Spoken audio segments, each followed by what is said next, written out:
Assalamualaikum warahmatullahi wabarakatuh. Allahumma sholli ala Sayyidina Muhammad wa ala ali Sayyidina Muhammad. Pemirsa yang dirahmati Allah, marilah kita simak ceramah dari Buya Ar-Razi Hashim dengan tema dalilnya benar tetapi pemahamannya keliru. Sebelumnya marilah kita perbanyak sholawat minimal 1000 kali sehari agar hidup kita penuh barokah dan mendapatkan syafaat kelak. Selamat menyaksikan. Bismillah walhamdulillah wassalatu wassalamu ala Sayyidina Rasulillah wa ala alihi wa li baitihi wa ashabihi wa tabi'in wa a'immatil mujtahidin wal muhaddithin. Amma ba'du. Sahabat-sahabat yang dimuliakan Allah, mungkinkah ada dalil yang sama tapi pemahaman dalilnya berbeda? Mungkinkah itu terjadi? Kita langsung saja kembali kepada Allah dan Rasul. Bukankah slogan yang biasa digunakan itu? Farudduhu ilallah, kembalikan kepada Allah dan Rasul. Kata Allah dan kata Rasul. Begitulah kata mereka. Oke, kita sekarang kembali kepada Allah dan Rasul. Bukakan di Quran disebutkan, walau syaa Allah, seandainya Allah menginginkan, la ja'alahum ummatan wahidah, Allah akan menjadikan mereka satu umat saja. Tetapi Allah tidak menginginkan itu. Maka Nabi SAW dalam hadis Muslim ketika berdoa, ya Allah, jangan jadikan umatku saling menyalahkan, saling menghancurkan satu sama lain. Tapi tidak diaminkan oleh Sayyidina Jibril. Bahkan beliau mengatakan, may ya'ish minkum min ba'di, hadis Abu Dawud, hadis yang sahih. Siapa yang hidup setelahku akan melihat perpecahan yang luar biasa. Fasayara ikhtilafan katsira. Lalu maksudnya apa hadis semua ini, dalil-dalil semua ini? Di masa Rasulullah saja, ketika beliau mengatakan kepada perwakilan para diplomat-diplomat Nabi yang dikirim untuk membuat MOU perjanjian di Bani Quraizah, kelompok Yahudi yang sangat maju menguasai perekonomian di sekitar Madinah. Apa kata Nabi? Jangan kalian salat asar kecuali di Bani Quraizah. La yusallianna ahadukumul asara illa fi Bani Quraizah.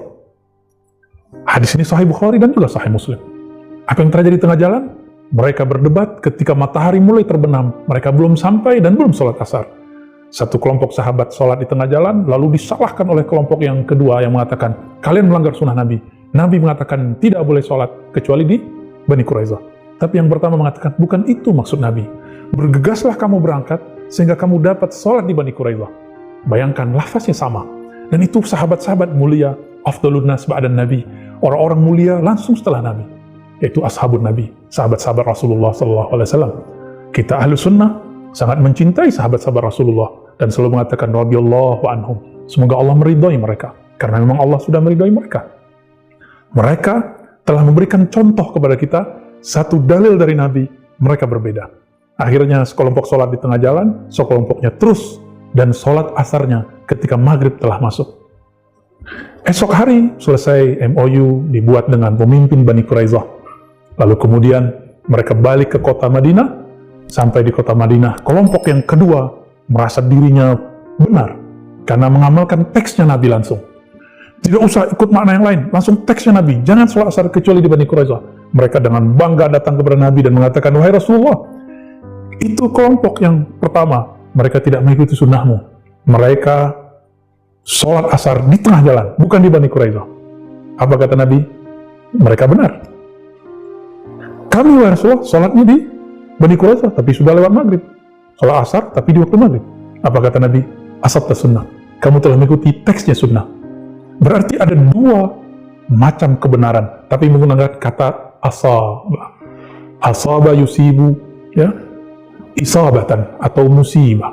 Musib, ya, kita boleh artikan orang yang berusaha menggapai kebenaran lalu mengenainya semampunya.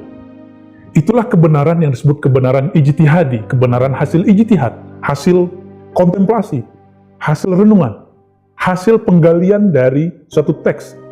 Ada dalil, ada usaha menggali dalil itu disebut dengan istinbat, disebut juga dengan istidlal. Usaha memaknai dalil, dalil istidlal. Karena sahabat Nabi radhiyallahu ta'ala anhum sudah berbeda, satu dalil ternyata beda faham. Lalu kenapa sekarang ada orang, ada kelompok, ada satu pemikiran yang menganggap satu dalil pemahamannya harus satu juga? Bukankah itu pengkhianatan atas Nabi? Itu adalah penghinaan terhadap sahabat-sahabat Nabi Sallallahu Alaihi Wasallam. Maka sahabat-sahabat yang dimuliakan Allah, Jika kita istiqomah mengikuti sunnah Nabi, sunnah salafus saleh, dan sayyidus salaf Nabi Muhammad, kemudian sahabat-sahabat Nabi Muhammad sallallahu alaihi wasallam, mereka memperkenankan perbedaan itu. Lanjut di masa sahabat Nabi, Umar berbeda dengan Abu Bakar, Utsman berbeda dengan Ali berbeda dengan Aisyah, berbeda dengan Muawiyah, berbeda dengan mereka saling berbeda, dan itu biasa. Dan yang paling banyak berbeda itu Sayyiduna Umar radhiyallahu ta'ala anhu. Lalu kemudian di masa tabi'in, di masa tabi'ut tabi'in, puncaknya muncullah kemudian 4 mazhab. Mereka semua adalah pewaris para sahabat Nabi.